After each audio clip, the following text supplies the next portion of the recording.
Magandang araw po sa inyo lahat, sa mga nagpapakalat sa TikTok ng merong masamang balita kay former President Duterte. Hindi po yun totoo. He is alive and kicking at binabati kayo.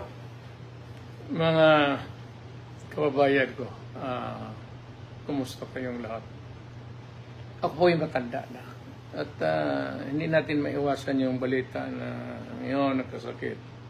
Wala naman akong sakit. At feeling ko, hindi naman ako mamamatay ngayon kagad.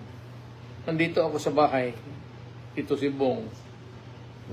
Ako retired na. Makita ko Bong yung maliit ko na bahay. Kain lang niya. Housing lang ito. Housing ito ng... Batiin mo lang sila, yung mga Pilipino. Nandito lang ako nagre-relax. At nagbabati sa inyo ng magandang araw sa lahat ng Pilipino. Hindi po totoo yung nagpapakalat. Huwag kayong magpapakalat ng masamang balita. Alive and kicking. Siyempre, may edad na po si dating Pangulong Duterte. Kahit papano. May konting sakit, pero at his age, he's very healthy. Alam mo, matanda na ako. Nagsilbi na ako sa inyo ng pinakamatagal. Mayor, ilang taon, presidente. Huwag kayong magtaka kung mamamatay ako.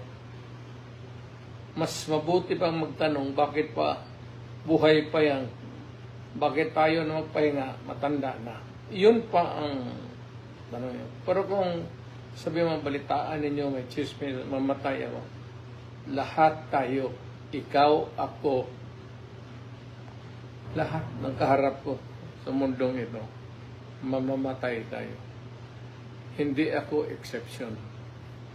May katandaan na ako, tapos na ako nagsilbi sa buong buhay sa bayan ko, ang taong bayang Pilipino. Salamat po sa tulong ninyo at inyong pagbigay ng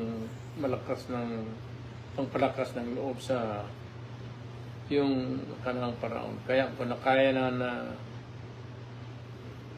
nilabanan ko lahat.